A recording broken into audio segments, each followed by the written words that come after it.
Jadi,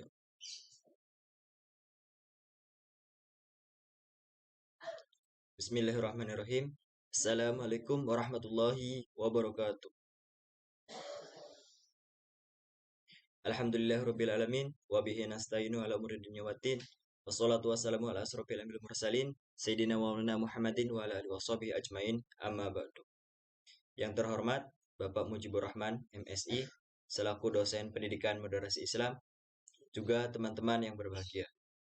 Alhamdulillah, pada kesempatan ini izinkan saya Teddy, kelas 1 PAIB, NIM 21411 0402 096. Izinkan saya untuk sedikit menyampaikan tentang konsep pendidikan moderasi Islam. Kemudian, mengapa sih perlunya ada moderasi Islam? Moderasi Islam perlu dilaksanakan karena keragaman dalam beragama itu niscaya tidak mungkin dihilangkan. Ide dasar moderasi adalah untuk mencari persamaan dan bukan mempertajam perbedaan. Jika dielaborasi lebih lanjut, ada setidaknya 3 alasan utama mengapa kita perlu moderasi beragama. Yaitu salah satu esensi kehadiran agama adalah untuk menjaga martabat manusia sebagai makhluk mulia ciptaan Tuhan, termasuk menjaga untuk tidak menghilangkan nyawanya. Sejak ribuan tahun setelah agama-agama lahir, manusia semakin bertambah dan beragam, bersuku-suku, berbangsa-bangsa, beraneka warna kulit yang tersebar di berbagai negeri dan wilayah. Moderasi beragama diperlukan sebagai strategi kebudayaan kita dalam merawat keindonesiaan. Kemudian, apa sih definisi pendidikan moderasi Islam? Kata moderasi berasal dari bahasa Inggris, moderation, atau dalam Islamnya, atau Islamic moderation, yang artinya sikap sedang atau sikap tidak berlebihan. Sementara dalam bahasa Arab, kata moderasi biasa diistilahkan dengan wasot atau wasotiyah. Moderasi Islam dalam bahasa Arab disebut dengan al-wasotiyah al-islamiyah. Moderasi Islam adalah sebuah pandangan atau sikap yang selalu berusaha mengambil posisi tengah dari dua sikap yang berseberangan dan berlebihan, sehingga salah satu dari kedua sikap yang dimaksud tidak mendominasi dalam pikiran dan sikap seseorang. Sedangkan menurut Khalid Abu El-Fad dalam The Great Text adalah moderasi Islam adalah paham yang mengambil jalan tengah, yaitu paham yang tidak ekstrem kanan dan tidak ekstrem kiri. Dikutip dari website syekhnurjati.ac.id dan izurnal.upg45ntt.ac.id. Kemudian, apa sih tujuan moderasi Islam? Tujuan moderasi Islam, tujuannya pembuatan kebijakan penguatan moderasi beragama pada dasarnya untuk mewujudkan ketertiban dalam masyarakat beragama, melindungi hak-hak pemeluk agama dalam menjalankan kebebasan beragama, mewujudkan ketentraman dan kedamaian dalam kehidupan keagamaan, serta untuk mewujudkan kesejahteraan umat beragama. Kemudian manfaat moderasi Islam. Yang pertama, membangun sikap toleransi dan kehidupan keberagamaan yang rukun dalam kalangan bermasyarakat. Kemudian yang kedua, menekankan keseimbangan baik dalam kehidupan pribadi, keluarga, masyarakat, dan kehidupan keseluruhan. Kemudian yang ketiga, menciptakan dakwah agama Islam sebagai metode penyebar luasan agama Islam. Dikutip dalam e-book Moderasi Beragama dalam perspektif Saiful Alif dan urgensinya terhadap pendidikan. Kemudian, Muslim itu harus menjadi teladan bagi kaum yang lainnya, karena pada dasarnya seorang Muslim melekat dalam dirinya sebagai juru dakwah yang mengajak kepada kebaikan. Sebagai penyuruh kebaikan, agar berhasil dalam seruannya dan diikuti oleh banyak orang, harus didasarkan pada keteladanan. Adanya sifat uswah sebagaimana Nabi Muhammad SAW mengajak kaum jahiliyah menuju ilahiyah dengan sikap keteladanan akhlakul karimah. Dalam hal ini, kita diajarkan dan ditanamkan sikap keteladanan dalam berbagai aspek kehidupan, sehingga dalam dirinya akan menginternalisasi sifat-sifat mulia yang akan menjadi teladan bagi kaum yang lain. Keteladanan tersebut dapat berupa sikap muslim yang menghormati tetangganya meskipun berbeda keyakinan. Kemudian ada prinsip-prinsip moderasi Islam. Islam sesungguhnya memiliki prinsip-prinsip moderasi yang sangat mumpuni, antara lain keadilan, keseimbangan, dan toleransi. Yang pertama ada tawasuh. Tawasuh adalah mengambil jalan tengah atau bersikap tengah-tengah, yaitu sikap tidak condong kepada ekstrem kanan, kelompok yang berkedok agama atau fundamentalis, maupun kelompok ekstrem kiri, kelompok komunis liberalisme. Kemudian tawazun atau keseimbangan. Tawazun yaitu keseimbangan, yakni menetapkan keseimbangan dalam pertimbangan ekstensi kehormatan yang terdiri dari jasmani, jasad, al-akal atau akal, dan ar-ruh atau roh.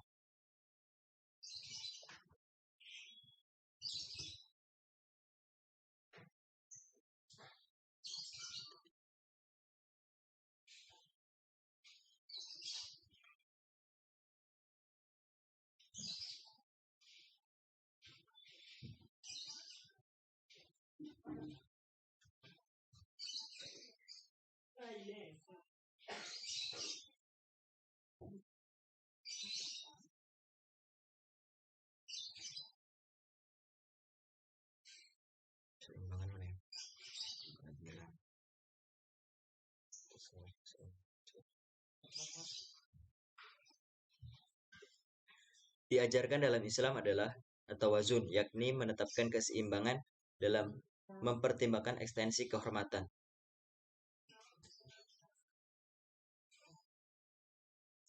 Prinsip moderasi Islam diwujudkan dalam bentuk keseimbangan positif dalam semua segi, baik segi keyakinan maupun praktek, baik materi ataupun maknawi, keseimbangan duniawi ataupun ukhrawi, dan sebagainya. Islam menyeimbangkan peranan wahyu ilahi dengan akal manusia dan memberikan ruang sendiri-sendiri bagi wahyu dan akal. Dalam kehidupan pribadi, Islam mendorong terciptanya keseimbangan antara ruh dengan akal, antara akal dengan hati, antara hak dengan kewajiban, dan lain sebagainya.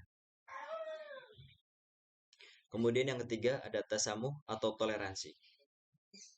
Toleransi adalah pada dasarnya berarti al-jud, kemuliaan, atau saat al-sadar atau lapang dada, dan tasahul atau ramah, suka memaafkan. Makna ini selanjutnya berkembang menjadi sikap lapang dada atau terbuka, welcome dalam menghadapi perbedaan yang bersumber dari kepribadian yang mulia.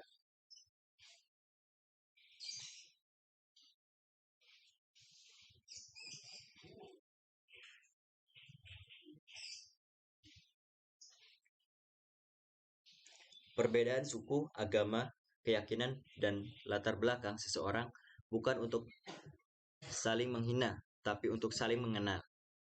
Moderasi Islam memberikan kepemahaman tentang makna moderasi atau tasamuh dalam mensikapi persoalan kehidupan yang berbeda. Pluralitas manusia adalah kenyataan yang dikehendaki Tuhan. Hal ini merujuk pada pernyataan Al-Quran bahwa manusia diciptakan antar bangsa-bangsa dan bersuku-suku agar saling mengenal dan saling menghormati. Quran. Dalam konteks moderasi Islam, perilaku toleransi merupakan satu prasyarat yang utama bagi setiap individu yang menginginkan satu bentuk kehidupan bersama yang aman dan saling menghormati. Kemudian ada itidal, tegak lurus. Itidal adalah sikap tegak lurus dan adil. Pengertian adil artinya berpihak kepada yang benar, karena baik yang benar ataupun yang salah, sama-sama harus memperoleh haknya. Dengan demikian, ia melakukan sesuatu yang patut lagi tidak sewenang-wenang. Makna al-adl dalam beberapa tafsir antara lain Menurut At-Tabari, al-adl adalah sesungguhnya Allah memerintahkan tentang hal ini dan telah diturunkan kepada Nabi Muhammad dengan adil, yaitu al-insaf. Allah Subhanahu wa taala menerangkan bahwa Dia menyuruh hamba-hambanya berlaku adil, yaitu bersifat tengah-tengah, seimbang dalam semua aspek kehidupan dan berbuat ihsan. Islam menyuruh umatnya untuk berlaku adil dalam segala aspek kehidupan tanpa adanya dikotomi agama dan perbedaan keyakinan. Moderasi Islam merupakan konsep perlakuan adil terhadap setiap orang dengan menjaga dan memelihara hak setiap orang. Bahwa perlakuan adil meliputi hal-hal sebagai berikut. Yang pertama, tidak melebihi atau mengurangi daripada yang sewajarnya, tidak memihak dan memberi keputusan yang berat atau sebelah. 3. Sesuai dengan kemampuan, tingkatan, atau kedudukan. Setelah itu ada landasan normatif moderasi Islam. Landasan normatif ialah landasan atau rujukan atau pegangan yang bersumber terhadap norma atau aturan yang telah ditetapkan. Adapun pengertian dari landasan normatif pendidikan moderasi Islam ialah rujukan atau dasar yang digunakan sebagai acuan dalam melakukan pendidikan moderasi Islam. Adapun beberapa landasan normatif yang digunakan dalam pendidikan moderasi Islam yaitu yang pertama ayat Al-Quran, kemudian hadis dan sunnah Nabi Muhammad SAW. Dikutip dari kelompok kerja implementasi moderasi beragama 2019, implementasi moderasi beragama Jalan Lapangan Banteng nomor 3 sampai 4 Jakarta Pusat. Kemudian ada landasan historis moderasi Islam. Landasan historis ialah landasan atau acuan suatu persoalan yang bersumber pada sejarah atau peristiwa yang sudah terjadi. Dan yang dimaksud landasan historis pendidikan moderasi Islam ialah peristiwa yang dijadikan acuan dalam menerapkan nilai-nilai pendidikan moderasi Islam. Dikutip dari Arif Khairun Muhammad 2020, Moderasi Islam, Wasatiyah Islam, Perspektif Al-Quran, As-Sunnah, serta pandangan para ulama dan fuqaha. 1. Kerukunan umat beragama. Kebersamaan dalam keberagaman. Demikian yang dapat saya sampaikan. Kurang lebihnya saya mohon maaf. Billahi taufiq wal hidayah. Wassalamualaikum warahmatullahi wabarakatuh.